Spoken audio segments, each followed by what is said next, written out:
The Tunisia Campaign was a series of battles that took place in Tunisia during the North African Campaign of the Second World War, between Axis and Allied forces. The Allies consisted of British Imperial Forces, including Polish and Greek contingents, with American and French corps. The battle opened with initial success by the German and Italian forces, but the massive supply interdiction efforts led to the decisive defeat of the Axis. Over 230,000 German and Italian troops were taken as prisoners of war, including most of the Afrika Korps. Background: Western Desert. The first 2 years of the war in North Africa were characterized by chronic supply shortages and transport problems. The North African coast has few natural harbors, and the British base at Alexandria on the Nile Delta was some 2,100 kilometers by road from the main Italian port at Tripoli in Libya. Smaller ports at Benghazi and Tobruk were 1,050 kilometers and 640 kilometers west of Alexandria on the Littorania Balbo, running along a narrow corridor along the coast. Control of the central Mediterranean was contested by the British and Italian navies,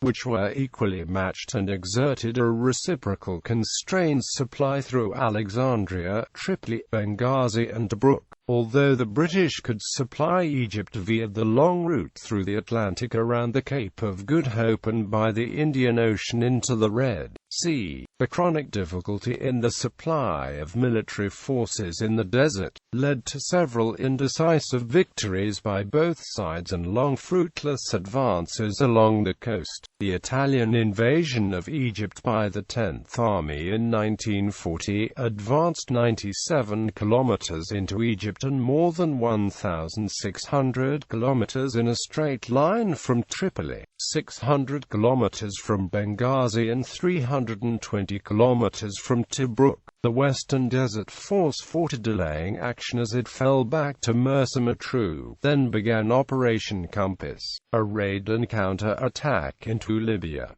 The 10th Army was destroyed and the WDF occupied El Agheila, some 970 kilometers from Alexandria. With the arrival of the German Afrika Korps, the Axis counter-attacked in Operation Sonnenblumen in April 1941 reached the limit of the supply capacity at the Egyptian border but failed to recapture Tobruk. In November 1941 the British 8th Army recovered, helped by the short supply distance from Alexandria to the front line, and launched Operation Crusader, relieving the siege of Tobruk, and again reached El Agheila. The 8th Army was soon pushed back to Gazala west of Tobruk, and at the Battle of Gazala in May 1942, the Axis pushed them all the way back to El Alamein, only 160 kilometers from Alexandria. In 1942, the Royal Navy and Italian Navy were still disputing the Mediterranean, but the British hold on Malta allowed the Royal Air Force to sink more Italian supply ships. Large quantities of supplies became available to the British from the United States, and the supply situation of the 8th Army eventually resolved. With the 8th Army no longer constrained, the Axis were driven westwards from Egypt following the Second Battle of El Alamein in November 1942. Operation Torch. In July 1942, the Allies agreed that proposed relatively small-scale amphibious operations to land in northern France during 1942. Operation Sledgehammer, which was the forerunner of Operation Roundup. The main landings in 1943 were impractical and should be deferred. Instead, it was agreed that landings would be made to secure the Vichy territories in North Africa, Morocco, Algeria and Tunisia, and then to thrust east to take the Axis forces in the Western Desert in the rear. An Allied occupation of the whole of the North African coast would open the Mediterranean to Allied shipping, thus releasing the huge capacity required to maintain supplies round the circuitous route via the Cape of Good Hope. Morocco. On the 8th of November, Operation Torch landed Allied forces in Algeria and Morocco with the intention that once Vichy forces in Algeria had capitulated, an advance would be made to Tunis some 800 kilometers to the east. Prelude. Allied plans. Because of the nearness of Sicily to Tunisia, the Allies expected that the Axis would move to occupy the country as soon as they heard of the Torch landings.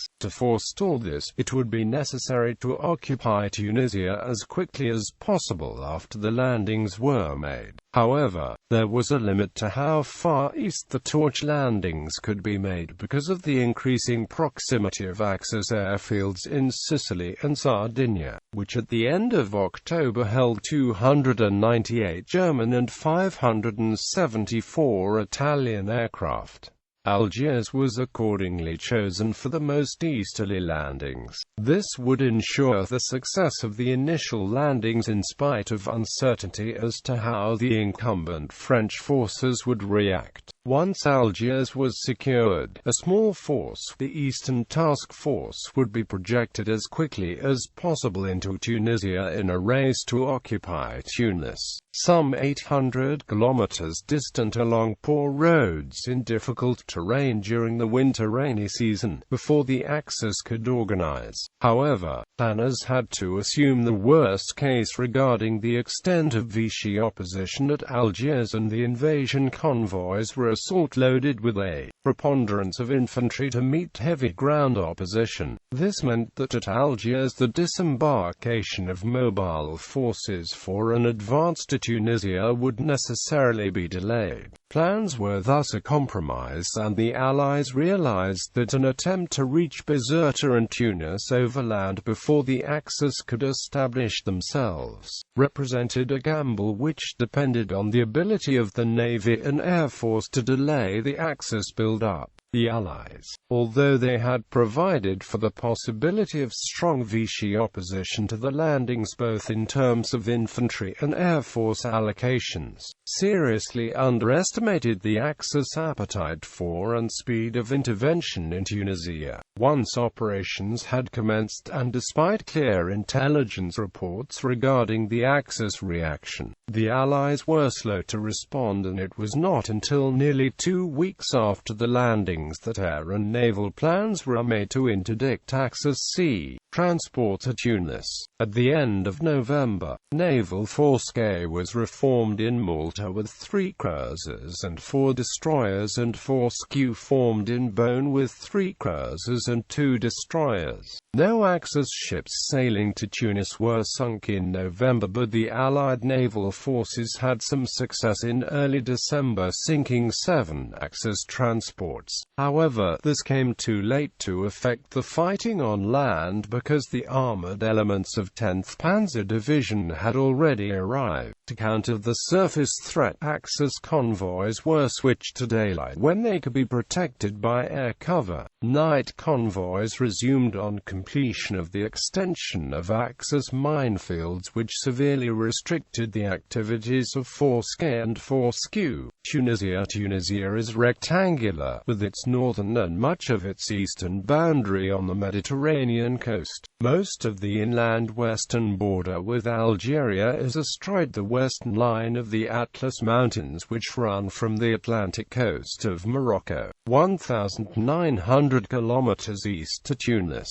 This portion of the border is easily defensible at the small number of passes through the 2 north-south lines of the mountains. In the south, a second line of lower mountains limit the approaches to a narrow gap facing Libya to the east, between the Matmata Hills and the coast. The French had earlier constructed a 20 kilometers wide and 30 kilometers deep series of defensive works known as the Muret Line along the plain, to defend against an Italian invasion from Libya. Only in the north was the terrain favorable to attack. Here the Atlas Atlas Mountains stop near the eastern coast, leaving a large area on the northwest coast unprotected. Defensive lines in the north could deal with approaching forces, while the Muret line made the south secure. In between, there were only a few easily defended passes through the Atlas Mountains. Tunisia has two big deep water ports at Tunis and Visite, only a few hundred miles from Italian supply bases in Sicily. Ships could deliver supplies at night, safe from RAF patrols, and return the next night, while Libya was a full-day trip, making supply operations vulnerable to daylight air attacks.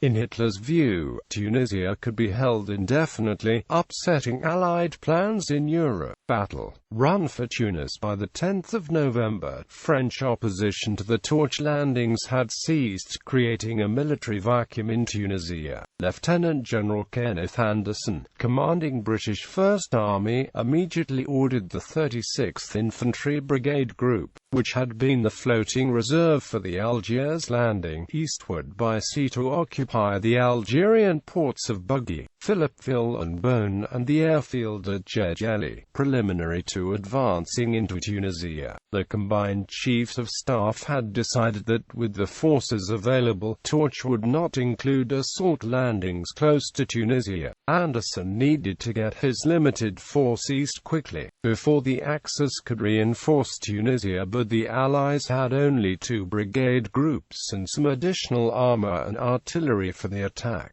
The French governor in Tunisia, Admiral Estève, was afraid to support the Allies or oppose the Axis. He did not close airfields to either side, and the Germans moved first, and by the 9th of November, there were reports of 40 German aircraft arriving at Tunis, and by the 10th of November, aerial reconnaissance reported 100 aircraft. 2 days later, an airlift began that carried over 15,000 men and 581 long tons of supplies, and ships brought 176 tanks, 131 artillery pieces, 1,152 vehicles, and 13,000 long tons of supplies. By the end of the month, 3 German divisions, including the 10th Panzer Division, and 2 Italian infantry divisions had arrived. Walther Nering was assigned command of the newly formed 90th Corps on the 12th of November and flew in on the 17th of November. The French military commander in Tunisia, General Barré, moved troops into the western mountains of Tunisia and formed a defensive line from Tebessouk through Majaz al-Bab. There were 2 roads eastwards into Tunisia from Algeria. The Allied plan was to advance along the 2 roads and take Visite and Tunis. On the 11th of November, the British 36th Infantry Brigade had landed unopposed at Bugey, but supply shortages delayed their arrival at Djedjeli until the 13th of November. Bone Airfield was occupied following a parachute drop by 3rd Parachute Battalion, and this was followed on the 12th of November by 6 commandos seizing the port. Advanced guards of the 36th Infantry Brigade reached Tabarka on the 15th of November and Djebel Abiod on the 18th of November, where they met Axis forces. Further south, on the 15th of November, a U.S. parachute battalion made an unopposed drop at Yux-les-Bains, capturing the airfield, and advanced to take the airfield at Gafsar on the 17th of November. On the 19th of November, the German commander, Walther Nering, demanded passage for his forces across the bridge at Medjez and was refused by Barré. The Germans attacked twice and were repulsed, but the French defensive success was costly, and lacking armor and artillery, were obliged to withdraw. Despite some Vichy French forces, such as Barré's siding against the Axis, the position of Vichy forces remained uncertain until on the 22nd of November. The North African Agreement placed French North Africa on the Allied side, allowing the Allied garrison troops to be sent went forward to the front. By this time, the Axis had been able to build up a corps, and outnumbered the Allies in almost all ways. Two Allied brigade groups advanced toward Djebel-Abiod and Befar respectively. The Luftwaffe, happy to have local air superiority while the Allies' planes had to fly from relatively distant bases in Algeria, harassed them all the way. On the 17th of November, the same day Nering arrived, the leading elements of the British 36th Brigade on the Northern Road met a mixed force of 17 tanks and 400 paratroops with self-propelled guns at Djebel-Abiod. The German paratroopers, Luftwaffe and Italian fire support from the 1st Mountain Infantry Division Superga knocked out 11 tanks, but their advance was halted while the fight at Djebel-Abiod continued for 9 days. On the 22nd of November, tanks from the Italian 50th Brigade forced U.S. paratroopers to abandon Gafsa. The two Allied columns concentrated at Djebel-Abiod and Befar, preparing for an assault on the 24th of November. The 36th Brigade was to advance from Djebel-Abiod toward Mata, and 11th Brigade was to move down the valley of the river Murjada to take Majaz al-Bab and then to Borba, Jeddah and Tunis. Blade Force, an armored regimental group, was to strike across country on minor roads in the gap between the two infantry brigades towards CDN-SIR and make flanking attacks on Borba and Jeddah. The northern attack did not take place because torrential rain had slowed the build-up. In the south, 11th Brigade were halted by stiff resistance at Medjez. Blade Force passed through CDN-SIR to reach the Chaugui Pass. North of Borba, part of Blade Force infiltrated behind Axis lines to the newly activated airbase at Jeddah in the afternoon and destroyed more than 20 Axis planes, but lacking infantry support, withdrew to Chaugui. Blade Force's attack caught Nering by surprise, and he decided to withdraw from Medjez and strengthen Jeddah, only 30 kilometers from Tunis. The 36th Brigade's delayed attack began on the 26th of November, but they were ambushed, with the leading battalion taking 149 casualties. Further attacks were driven back from cleverly planned interlocking defenses. A supporting landing by one commando 23 kilometers west of Bizerta on the 30th of November in an attempt to outflank the Jefna position failed, and the unit had rejoined 36th Brigade by the 3rd of December.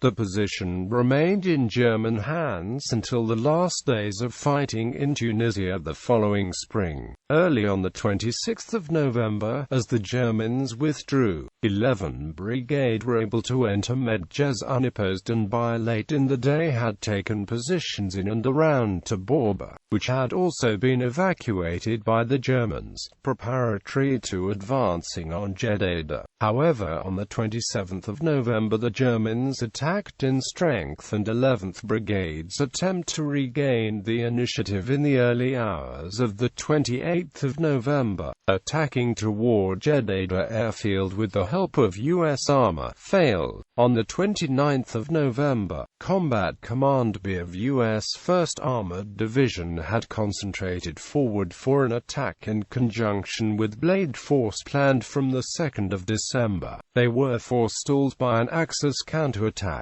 led by Major General Wolfgang Fischer, whose 10th Panzer Division had just arrived in Tunisia. By the evening of the 2nd of December, Blade Force had been withdrawn, leaving 11th Brigade and Combat Command B to deal with the Axis attack. This threatened to cut off 11th Brigade and break through into the Allied rear, but desperate fighting over 4 days delayed the Axis advance and permitted a controlled withdrawal to the high ground on each side of the river west of Borba. The Allied force initially withdrew roughly 9.7 kilometers to the high positions of Longstop Hill and Boea-Ukaz on each side of the river, but concern over the vulnerability to flanking attacks prompted a further withdrawal west, so that by the end of the 10th of December, Allied units held a defensive line just east of Medjez el-Bab. Here, they started a build-up for another attack, and were ready by late December 1942.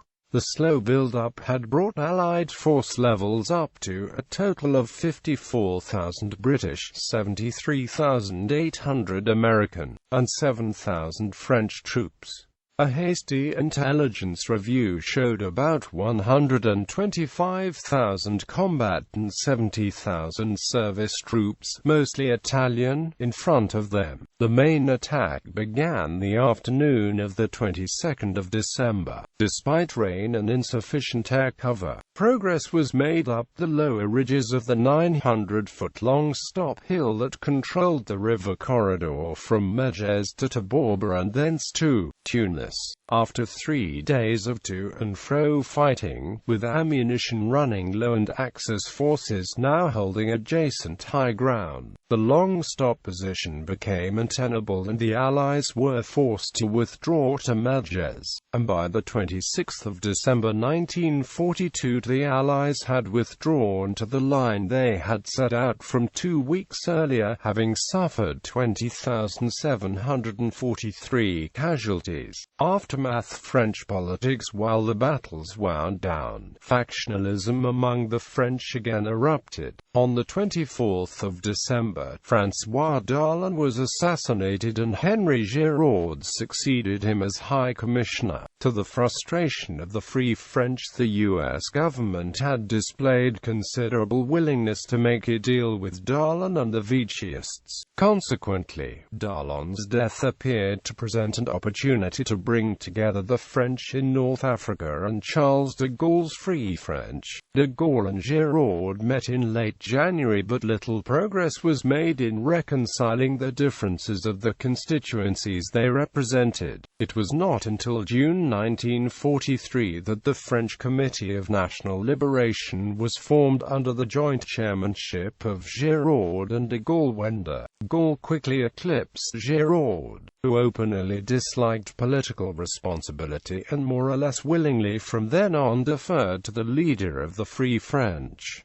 Command changes. Nering, considered by most to be an excellent commander, had continually infuriated his superiors with outspoken critiques and was replaced when the command was renamed the 5th Panzer Army and Colonel General Hans-Jürgen von Arnim arrived in Tunis unannounced on the 8th of December to assume command. The army consisted of the Composite Infantry Division von Broik von Menteufel in the Bizerte area, the 10th Panzer Division in the center before Tunis and the 1st Mountain Infantry Division Superga on the southern flank, but Hitler had told Arnim that the army would grow to 3 mechanized and 3 motorized divisions. The Allies had tried to prevent the Axis build-up with substantial air and sea forces, but Tunis and Bizerte were only 190 kilometers from the ports and airfields of western Sicily, 290 kilometers from Palermo and 480 kilometers from Naples, making it very difficult to intercept Axis transports which had the benefit of substantial air cover. From mid-November 1942 to January 1943, 243,000 men and 856,000 long tons of supplies and equipment arrived in Tunisia by sea and air.